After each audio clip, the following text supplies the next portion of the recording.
Hello, everyone. Welcome to Sounds from the Studio, brought to you by Contemporary Craft. Contemporary Craft fosters the use of traditional craft materials such as ceramic, fiber, glass, metal, and wood to make art. Our community honors the history and heritage of craft while showcasing modern, exploratory work. And since our organization is located in Pittsburgh, PA, we decided to bring some of the stories of our exhibiting and studio artists to a broader audience by way of this podcast. I'm Rachel, the Executive Director at Contemporary Craft. And I'm Kahmeela, a podcaster and art enthusiast. We are your hosts for this journey, and there are many ways to keep up with us. You can go to the Facebook page and like it, Contemporary Craft, on Twitter at SCCPGH, Instagram at SCCPGH, or just go to contemporarycraft.org. Hi everyone. Rather than telling you what's coming up at Contemporary Craft in the future for our intro today, I'm going to start by saying that I believe this might be our first episode that breaks the mold a little bit. Because rather than talking directly with an artist, we're going to be having a conversation that is focused on the content of one of our exhibitions. That, of course, is the exhibition that's currently in our gallery, which is titled Hereafter, which is showcasing the work of 13 regional artists who are traversing the subject matter of grief, mourning, and the celebration of life for those who exist after losing someone close to them. Being the daughter of a funeral director, this exhibition and conversation are keenly important to me because they're topics that I notice to be somewhat taboo or even can carry stigma at them at times.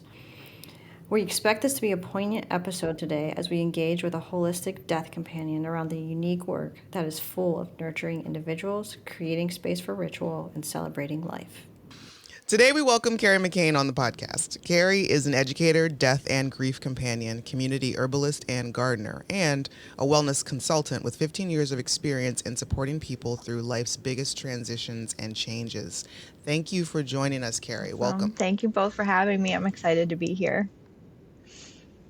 This is great. This is, as Rachel pointed, this is something a little bit new for us, as we're not speaking directly to an artist, but yet you are here to help further the conversation that goes along with the exhibit that's happening at Contemporary Craft right now. Yeah, Carrie, I second Kahmeela's sentiments. Thank you so much for being with us today. We appreciate your willingness to talk openly with us. But before we dive into your practice, I was wondering if you can start with answering a basic question, which is, for you personally, what do you see as the difference between grief and mourning? Oh, that's a good question. I think, I'm like, this is a good question. That's not a basic question. So grief feels like our response to loss, like what happens in our bodies, what happens in our emotions, our brains, our essence as our response to loss. And mourning to me feels like very connected to that, but some of the like practices and rituals that we can build around that grief for ourselves. And mourning also typically is more centered around a death, whereas grief can show up around any kind of change, good, bad. Like grief can be there, and it's very broad.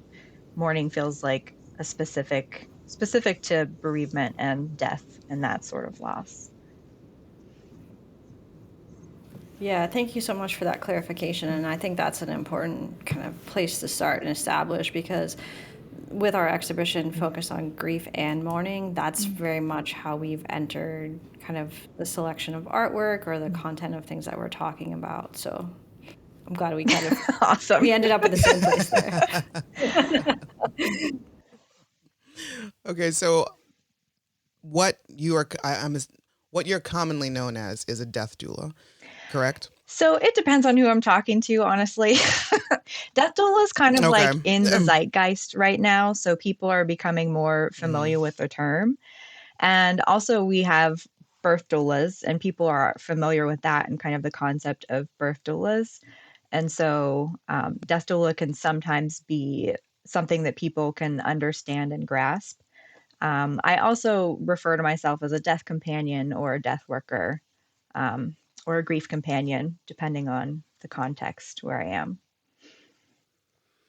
Okay, well, Death doula. I don't think I was familiar with the term or even had heard the term until like maybe probably 10 years ago. And I did have a young woman on my other podcast who who calls herself a death doula, and it's really an interesting thing. But can you give us a broad overview of what that means before we get into like the nitty gritty around the types of services that you offer to individuals and Yeah, families? absolutely. So a death doula broadly is a non-medical support person for the end of life.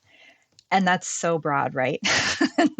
I want to also say, like, this practice is as old as time. People have been doing this for their loved ones, their community, since the beginning of time. But the term has recently kind of like, again, probably in the last 10 years or so, resurfaced as something that people do.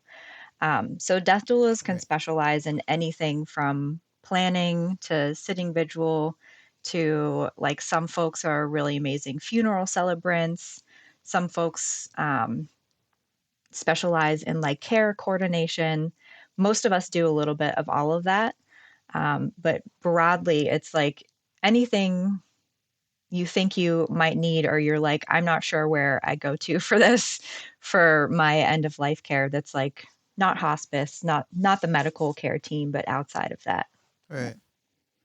Yeah, you said that was like, it's kind of a broad thing to say that, but it's also that is kind of what it is, at that point in life when a person is ending or the person is transitioning onto the next plane. It's the family that's left over, or even that person themselves. Like, what do it's just like this big giant question mark, and there's so many things mentally and emotionally that you need to go through, that your family and friends and loved ones need to go through. And then not to mention all of the little things like, okay, now I have to plan a funeral. Like now I have to do, and what do I do about, I have to go, and these things of like, now it's like, canceling. Before it was like canceling credit cards or, letting other people know. Now it's all canceling social media. Like it's just it's a lot. It's a lot, and especially for that to be like, for some people at the lowest point in their life, you don't have that oomph. You don't have the will to like go ahead and do things and like check off a list, check things off lists, and now you have to like be productive, quote unquote, sort of. Exactly. And to add to that, it's like when we are grieving and when we're in that like very acute space of grief when our loved one is dying, it's like our brains aren't working the way they normally do, right? Because there's just so much happening. And so we're that extra person that's like, okay, like here are some things we need to do. I'm going to like literally sit here and hold your hand and help you to do these things. So just that extra support and that extra person, and someone who's like, I may not know everything. I definitely don't know everything, but I know a lot about most things. And if I don't know it, I have resources to find it. And so just again, like, oh yeah, go ahead. Yeah, I'm just curious, like, how much of the work that you do is focused or with an individual that might be expecting to transition themselves versus with the family either ahead of that or even on the other side, in terms of like losing somebody or celebrating, somebody. So does it sway in one direction more than the other in terms of I think it does sway a little bit. My favorite way to work is with everybody. So when everyone's on board and everyone's involved, most often it's a caregiver who's like feeling overwhelmed who reaches out to me first. That's typically who I hear from. But sometimes it's someone who's dying and they're like, we need this extra support. So I'd say it does sway a little bit. But most often it's the caregiver. But my preferred way to work is with that whole family, however family is defined for that person. How did you even get into this? It's a question I receive often. So I'm like, I tell this story differently every time. So let's see what comes out, because there's so many different like ways that I got here. Yeah, I'm sure it's not a straight path. Yes, life death work. It is not linear. I've like always been an emo kid, so there's that. It's always been a part of my life. And so I think the most connected dots are in 2018, my husband and I got married, and then 2 months later he was diagnosed with lymphoma, stage 4 lymphoma. And then almost exactly a year after that, my mom was diagnosed with stage 4 lymphoma. And so they are both very gratefully in remission. But that year completely changed my life. And I was sharing with Rachel right before we started, I was, when my mom was in the hospital, she was sharing family stories, as people do while they're in the hospital oftentimes, or kind of at the end of life sharing stories, even though she wasn't there. I'm going to start that piece over. So when my mom was in the hospital, she was sharing family stories. And one of the stories that she shared was when my grandmother was still alive, she was sitting bedside with people in her community. And I had this little moment like, I think I could do that. And then, we were like in crisis mode. So just ignored it. And then a couple weeks later, kind of the immediate crisis had died down, and I was driving down Penn Avenue to go meet actually Alicia from Yoga Motif and Felicia from Yoga Roots on Location. I was going to go meet them at Ace Hotel right before the pandemic hit or everything got shut down. And I said to them, I was like, I had this thought while I was driving, and I was like, I need to be a death doula. And I had no idea what that meant. I didn't know what I was getting myself into, but I said it out loud to them when I got there. And it was like a very emotional moment that felt like strong confirmation of like, this is my path moving forward. And I haven't looked back since then. So I'm so curious, like if we even dissect that a little bit further, then, so outside of the kind of funerary practices that we're all used to or aware of in Western culture, what have been some of the rituals or practices that you've helped facilitate, or what kind of things does a death doula, other than, being there and helping care, like what does it look like for somebody to breach this kind of work with you? So from start to finish, it's like, I did it on accident, just like taking a deep breath. Like, how can we slow this down, even though time is going to do what time is doing? So in the beginning, like, I love when people work with me from as soon as they can, even before, like, folks can work with death doulas before there's any kind of diagnosis or illness. Like, get your paperwork done, right? Yeah. Get your thoughts and feelings in order about what your end of life wishes are. And beyond like getting our finances in order and getting our medical documents in order, like really, if we have the privilege to be able to think about how we may die and like have some of those things come true, right? What would you want to be there? Like, what do you want the room to smell like? What kind of music do you want playing? Who do you want to be there? Who do you not want to be there? Right? Like all of these things. When we are able to do that, because we know people die all different ways and all different reasons. But if you can think about those things, then as a death doula, I'm working on facilitating those things when that time comes. So, and sometimes I'm just kind of thinking about like when we used a doula for the birth of my daughter, right? And it was so like questions that I never thought anyone would ask me, like what you're saying, like what do you want the room to smell like, or like do you want music to be playing? Do you want to be meditating, or like I'm just wondering even like again, like, does it have to be in a funeral home? Does it have to be in a cemetery? Like, what are the options that, like, have you ever had something that's just really different or beautiful that people might not have ever conceived as possible? One thing people don't know is that home funerals are legal in the state of Pennsylvania. And another thing a lot of people around here don't know is that we have a green burial cemetery called Penn Forest, and it's beautiful. Like the rituals that they're able to do there as part of a service at the cemetery are wonderful. I'm also the herb gardener there. Like I love it there. It's like we have a cut flower garden. You can come harvest herbs. There's a hike you can take in the woods.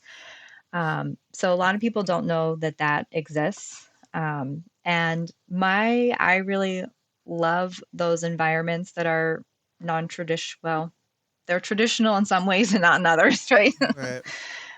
But things that folks may not know about. And I mean, there's so much, like people can plan their own funerals while they're still alive. Like there's so much that we can do to have different types of community engagement and support through the dying and grieving process. Is that the one that you can be a tree? Like you can turn your so you can get a tree planted on top of you. It's not the tree pod. So green burial. Are folks familiar with green burial? Or should I share a little bit about it? Yeah, you should probably. Okay. Because clearly I don't know. Yes, thank you for asking. Thank you for asking. So green burial is when you're not using any kind of embalming chemicals and you're using all biodegradable materials when you go into the earth. So some people will still be in a wooden box, or sometimes I'm like, will they have woven caskets at the art show? I was wondering, because that's like a craft as old as actually time. One of the artists is it's really quite beautiful. He owns a farm in Katanning, and he grows all of his own willow. His name is Dan Brockett. It's Foggy Blossom Farm, and he has woven a casket that could serve for a green burial, and he actually is open to starting to provide services that people can come, at any age, at any point, well before there's ever, like, to your point, a diagnosis or anything. But if you wanted to weave your own casket with Dan, that's an option, or really with family or things along those lines. So yeah, we will have one of those as well. That's awesome. Speaking of caskets, is that your earrings? Are your earrings caskets? Coffins? They are. Nice. I felt appropriate. Well played. Yeah. So in green burial, or you may be shrouded, which is just simply like wrapped in a cloth. And you can also have your cremated remains placed underneath a tree, if you like, at a green burial cemetery.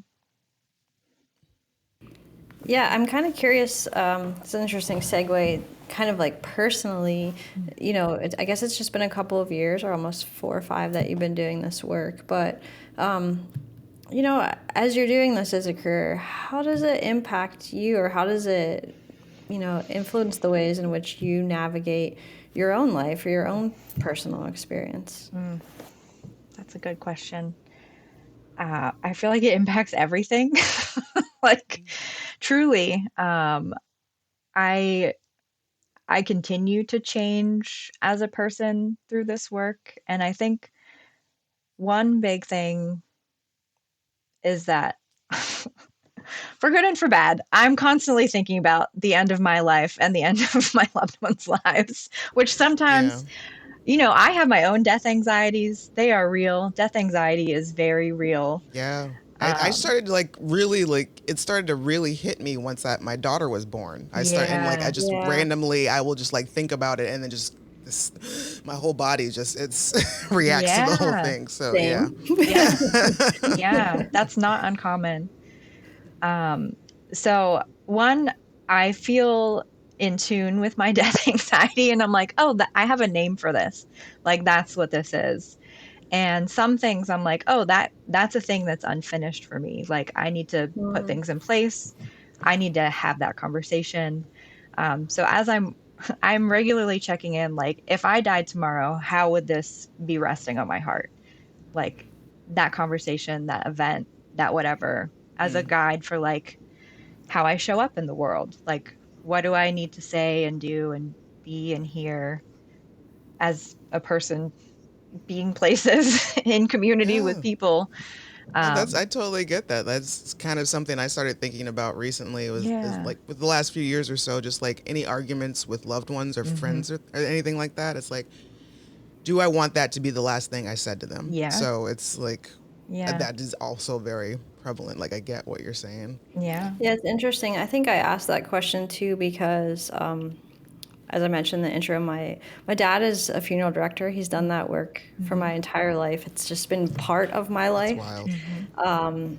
But it was probably, gosh, I'm going to age myself a little bit, but probably like 10, 15 years ago that I had a moment where I realized that I was carrying with me in life every day a lack of permanence because I just, everybody dies, Yeah. everything ends, nothing is permanent. And that was just something that existed for me my entire life.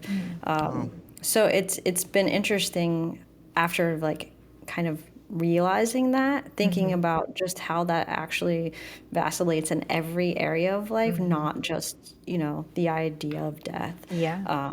So yeah, I just kind of curious how that shows up for you in everything that you do. Yeah, it's there. It's in everything. Yeah. But yeah, to Camila's point, it's true. Once I had a daughter, then that table turned a little bit, and I was like, oh wow, yeah, but that also means me. Yeah. Yeah. Yeah.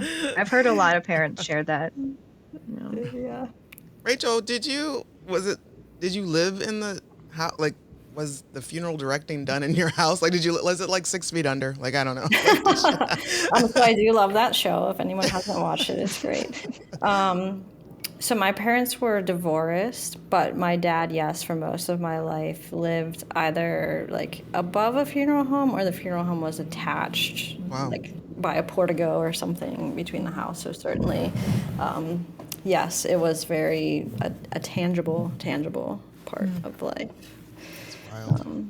So, I mean, the other question that I would maybe want to work in here, Carrie, is since we are talking about an exhibition, and I don't know if this has happened in your practice, but maybe just in general, how you think it could be relevant.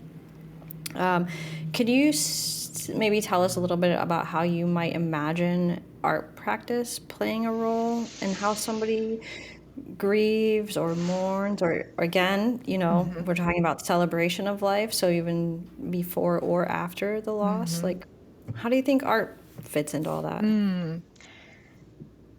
I feel like it fits in everywhere. Like thinking about before or after a loss, like art practice as legacy making and meaning making, art practice as like process oriented therapeutic support for yourself. Yeah, there's more there. But I'm thinking about, so I'm a gardener, and that is one of my arts. And I was grieving while I was also becoming a death doula, while I was also working on Cutting Root Farm one summer. And I was like, oh, I'm digging in the dirt and things are changing and things are moving. And I was like, grief gardening is a real thing. And it's now something that I offer with folks. But when you said that, it immediately made me think about like art therapy and how that it's a similar process. Like it's an embodied practice that we can do with our bodies. And, the outcome's going to be the outcome, but it's that process of like moving and,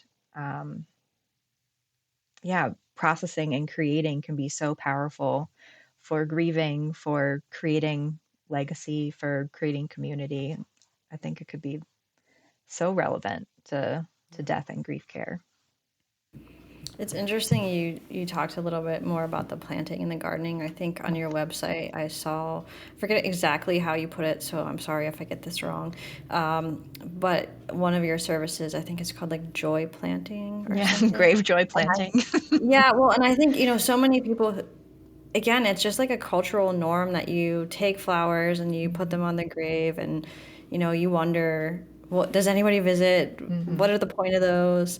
So the fact that you talk about it as a celebration of joy instead of just memorializing, can you talk about that a little bit? Yeah, that stemmed actually from my own practice with my family. We plant flowers on our family's graves every year. And it's joyful. We're laughing, we're digging, we're also sad.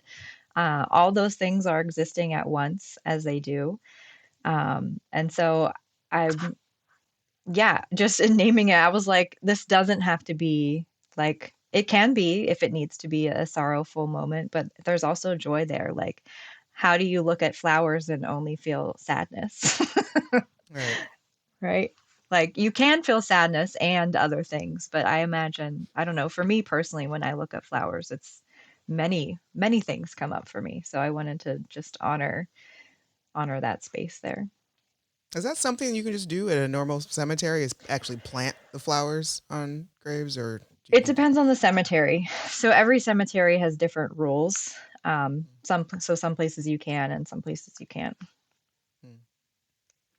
So I know that, and so I guess speaking of your other art practices, you also are a yoga guide. I know a lot of times you all don't like to be called instructors or teachers necessarily, so or a yogi, I guess. But how do you weave that into this practice, into meditation and yoga? Yeah. Well, my meditation and yoga practice are woven into, again, everything I do, like my death practices. So when I'm sitting with folks, I'm breathing, I may be leading movement, but I may just be like grounding and centering with that breath. I also teach yoga for grief, sometimes individually, and I also like teach it in different community spaces. My favorite is chair yoga for grief because it's usually like a bunch of wonderful 85-year-old ladies, and it's so fun. They're the best, man. They're the best. And it's awesome. And we share and we laugh and we cry and we move our bodies and we shake it out. And like we're able to kind of move some of that stuff around that gets stuck and stagnant in there.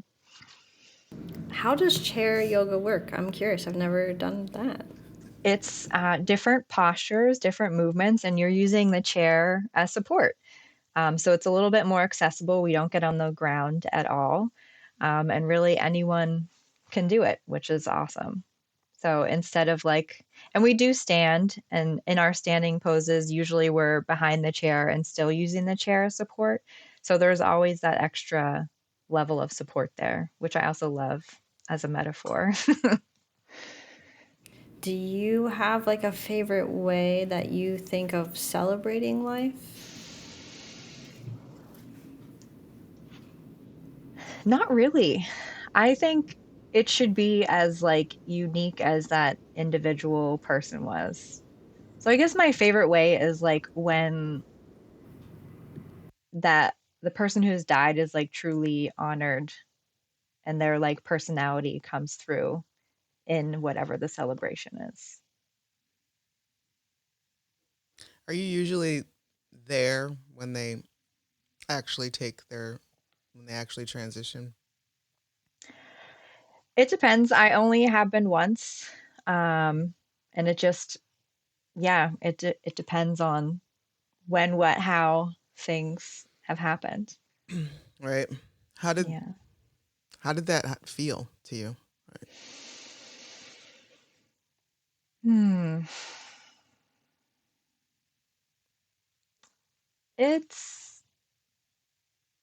And I imagine every scenario will feel different, but I think generally it feels sacred and beautiful and hard.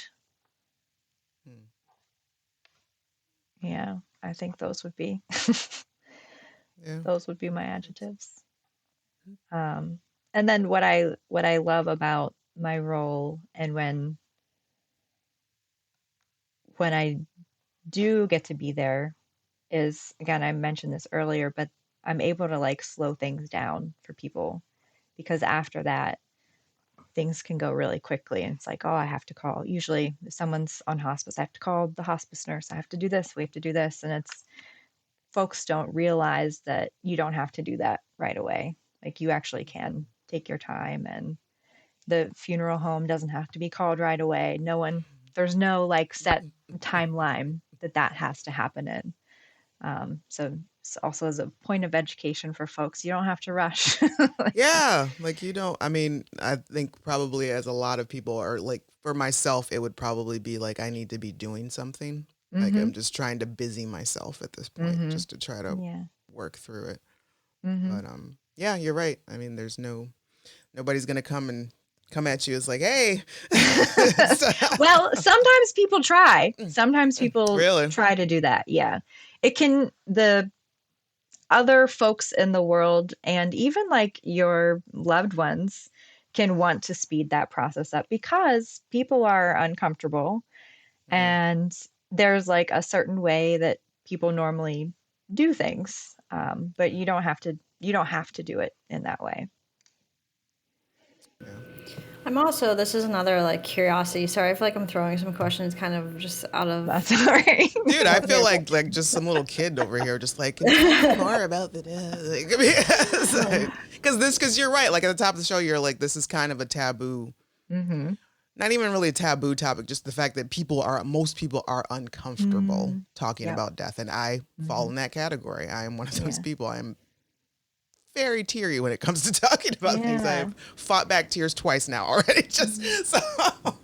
Yeah. I mean, I think that's my question, is that how do you imagine we as a society talk about this more, or can become more comfortable with this discussion? You know, we've been so focused with you on like what happens, how does a family process through this or move through it, but really just again with this exhibition, it's so focused on how do we just talk about this? How do we just make space collectively that this is natural and we all experience it in one way or another at some point in our lives? Like, how do we normalize this? That's the $1 million question. No pressure. Yes. Solve it, Carrie. Solve this problem. I wish that I had all the answers for that one. We need some deep societal change. And I think another thing, if you are talking to or working with death doulas, that's like a perspective that most of us share and are working towards. I don't know. I mean, I think just talking about it more. And I think about even we're uncomfortable talking about death, and we're uncomfortable talking about grief, and we're uncomfortable grieving. So it's like the more that we can model that in some ways, like you are doing right now, like asking questions and having conversation that you're uncomfortable with, or that other folks listening may be uncomfortable with, like that's really important. And I think it's like just a little by little thing, and we can start to make those differences in our immediate circle, and then the dream is that keeps spreading and spreading out. I don't know. That's the best answer I've got. Yeah, no, I mean, thank you. I think it's so interesting because, you know, you talked about slowing down, and, you know, I've always thought, like, we talk about the stages of grief, and I think it's helpful because it helps people think about, like, what they're processing, how they're processing, but, like, those aren't always just, like, in order. And I think that idea too, that like I've got to get through all of them, like when am I going to get to the next one in order to be finished? Then I'll be done with it. Right. Like, you know, like that's not really how it works. And I think that that's part of this exhibition too, is thinking about like even when you think you're done, like something might happen that you realize, oh, I'm actually not done mourning that loss. Or it's not always life. It's like it can be for yourself. You can lose something that can be so impactful that you have to grieve for it. So I appreciate you keep saying like you just have to slow down and you have to, I think, allow yourself to feel this stuff that we don't have a whole lot of definition around as a society. Yeah, It's like tough. dip your toe in little by little. Can I share a fun fact about the stages of grief? Yes, Please. please. So I also really appreciate the stages of grief because I think it does give people a excuse me, a roadmap to a certain extent. And a lot of people also don't identify with those at all. And if that is a framework you like, I think remembering that grief is cyclical and comes and goes, we have waves. That is important. But my fun fact about the stages of grief is that the person who created them actually was studying people who were dying and the stages they were going through, and not people who were grieving and the stages they were going through. But then, we took it we could because slap it on both. we just took it and ran with it. And to be fair, it was one of the only people talking about death and dying and grief at the time. So it was like a really radical framework, but we've totally like repurposed it for our own needs to want to like put things into a nice, neat box. But that's not what grief is like at all. It's not neat at all. Yeah. Okay, so last question for me, and I promise I'm done, is that I'm curious, like, how does one become a death doula? So, like, obviously you have to learn things, you have to be There has to be prepared some for sort all of of these training. big emotions that people have. How does that work? Yes. So it can work in many ways. Some people have been death doulas for a long time and have not had any kind of training or certification other than life. And that is a totally valid path. There are lots of trainings and certifications out there. I personally studied with Alua Arthur with Going with Grace. Highly recommend. She's phenomenal. Wonderful training, wonderful community.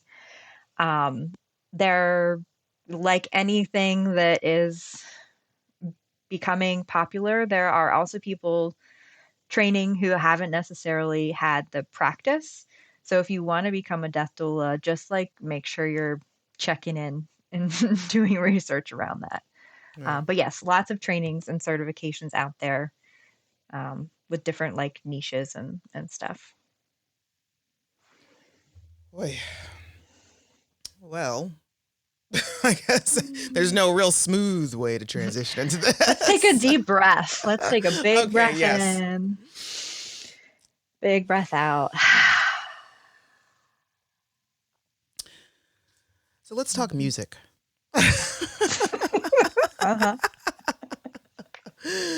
Give us the 3 songs that you think help identify or help explain your practice or your practices. Yeah. Did we talk?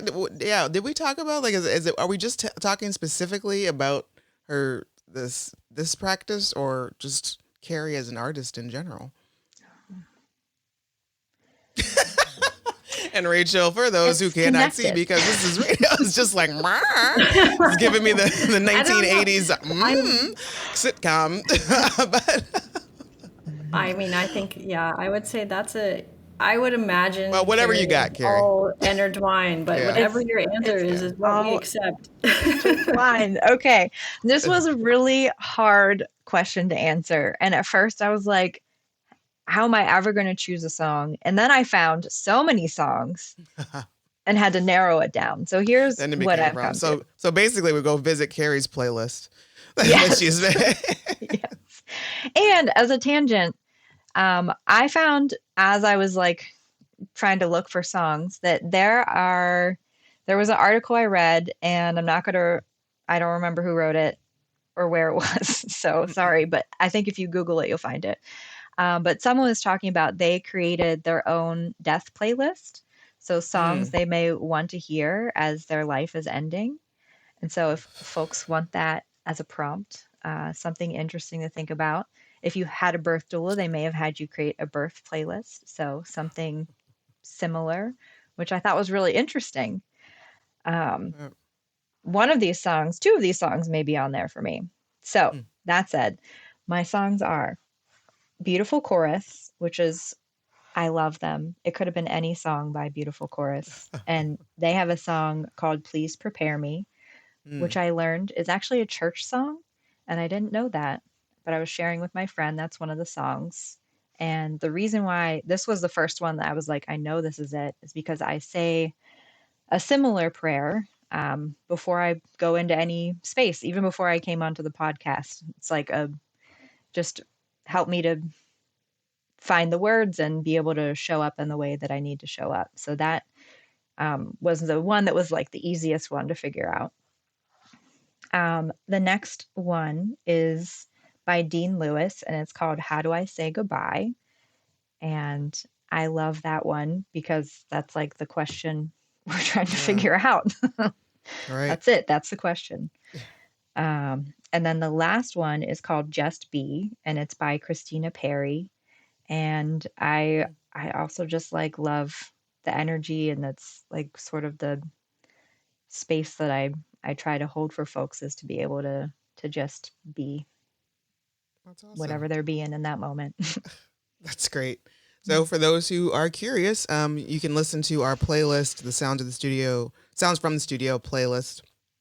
It's linked in all of our podcast episodes, with all of our other guests have also contributed their songs to this list. So yes. And I guess just one more random question, Carrie, for you, just personally, what does the afterlife look like to you? Just a small question.